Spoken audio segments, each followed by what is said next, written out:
हाँ, तो इस वीडियो में हम बताएंगे जैसे कि इस टाइप की ड्राइंग आपको अगर साइट पे मिलती है, और ये है स्ट्रक्चर ड्राइंग, आर्किटेक्चर ड्राइंग भी होती है, ठीक है।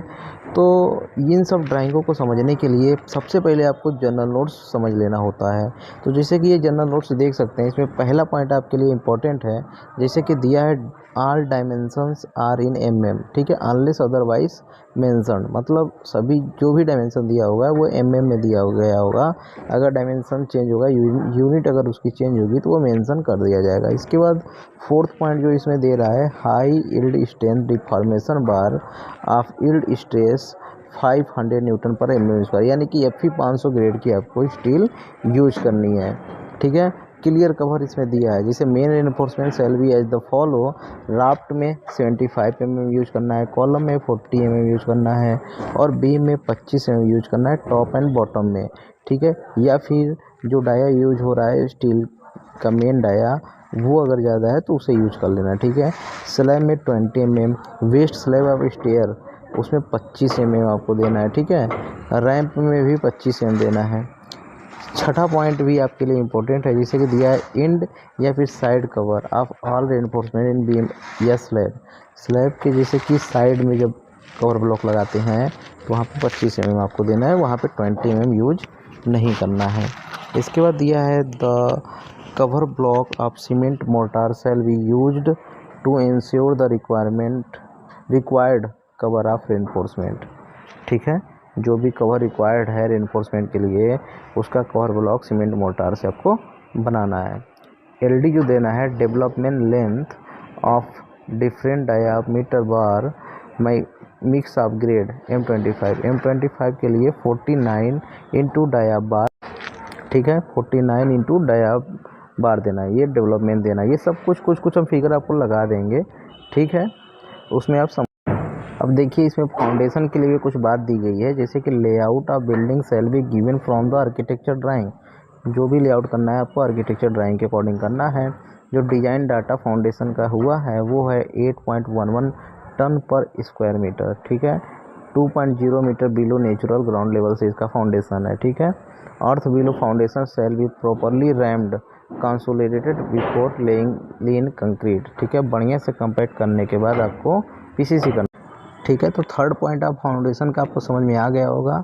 जब बढ़िया से कंपैक्ट कर लेंगे उसके बाद ही हमको जो पीसीसी करने से पहले हमको ये सब काम कर लेना है, ठीक है। उसके बाद ही आपको पीसीसी करना है। इसके बाद कॉलम की बहुत ही शानदार पॉइंट है, जैसे कि जो आपको जाननी चाहिए, ties in portion of column and beam junction shall be same as end zone.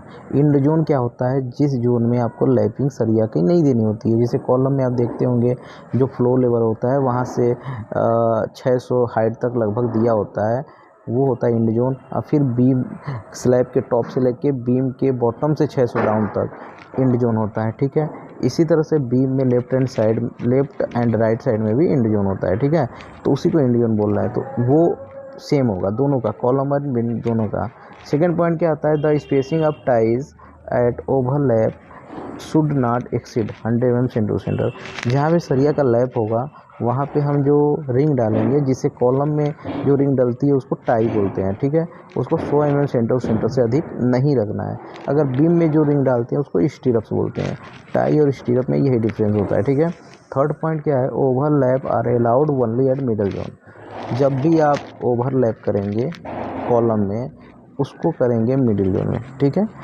कभी भी इन जोन में आपको लैपिंग नहीं देना है, मिड में ही लैप देना है, ठीक है। इसके बाद क्या दिया है, fourth point, not more than 50% of bar shall be lap. जो स्टील लैप करेंगे उसका 50% आपको लैप कभी नहीं देना है। उसी हिसाब से स्टील यूज़ करना है, जितना एलडी आ रहा है उतना है, और आपका बाकी जो सरिया है ऊपर निकल जाए, ठीक है। और जो भी लैप करेंगे स्टैगर्ड जोन में करेंगे, ठीक है, मतलब एक स्टील बड़ी होगी तो एक स्टील छोटी होगी। पांचवा पॉइंट क्या है, ties in portion of column below the beam shall be same as end zone, ठीक है। ऊपर वाला ही पॉइंट था ये। वर्टिकल बार, चलिए बीम की कुछ जानकारी ले लीजिए, जैसे कि इसमें सेकेंड पॉइंट आपके लिए जानने वाला है, दो spacing of stirrups at overlap should not exceed 100 mm centre to centre. वही था, ओवरलैप जहाँ होगी वहाँ पे स्पेसिंग 100 mm से ज़्यादा नहीं बढ़ानी है स्टीरप्स के रिंग की, ठीक है। Where two layer of reinforcement bar are provide special bar at be provided at spacing 1 metre maximum and the dia of the spacer bar shall be higher of dia longitudinal bar of 25 mm। ठीक है, जो दो steel लगेगी, main steel और extra steel, उसके बीच में आपको एक स्पेसर बार प्रोवाइड करना है जो कि 25 में मिनिमम होना चाहिए, मैक्सिमम होना चाहिए। ठीक है, या फिर 20 mm तक चलेगा, लेकिन 25 ही लगाएंगे तो ज़्यादा बढ़िया रहेगा। 20 mm की एग्रीगेट पास हो जाएगी और उसकी जो स्पेसिंग होगी वो 1 मीटर मैक्सिमम होनी चाहिए। ठीक है, कम से कम 1-1 मीटर तो आपको दे देना है। चौथा पॉइंट क्या है, maximum 3 numbers of bar shall be provided in layer up, मतलब 230 mm की जितनी भी बीम होगी उसमें कम से कम 3 number of bar top and bottom में लगानी है, 3 mm top 3 mm bottom. At the junction of 2 difference number of beam the higher enforcement at the support shall be adopted.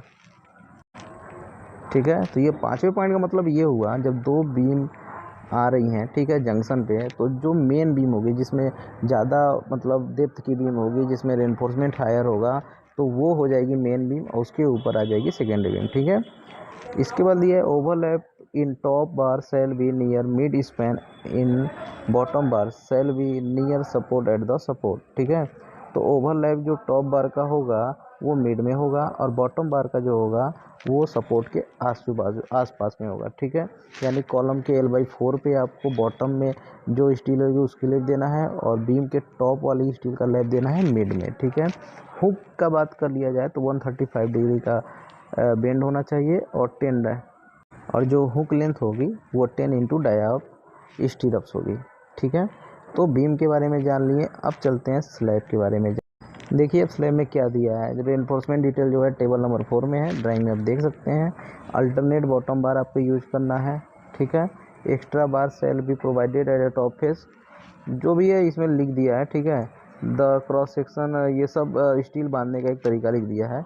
Masonry work पे चलते हैं। स्लैब का आपको स्लैब के drawing से समझ में आएगा क्या क्या लिखा हुआ है। ठीक है, हम मेसनरी वर्क पे चलते हैं। 115 mm की जो आप ब्रिक लगाएंगे उसमें मोटर जो यूज़ करेंगे 1:4 की करेंगे और हर 4 रद्दे पे आप एक स्टील डालेंगे 8 mm के। ठीक है, 230 mm का जहाँ ब्रिक करेंगे वहाँ पे मोटर जो यूज होगा 1:6 का होगा।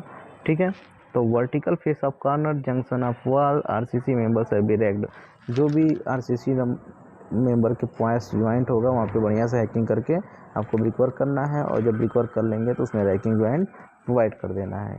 ठीक है, मोटी मोटा हमने सब कुछ बता दिया आपको जनरल नोट्स के बारे में, बाकी आप इसमें रीड करके भी समझ सकते हैं। ठीक है, जितना हमें समझ में आया हमने आपको सब कुछ बताया। तो मिलते हैं नेक्स्ट वीडियो में।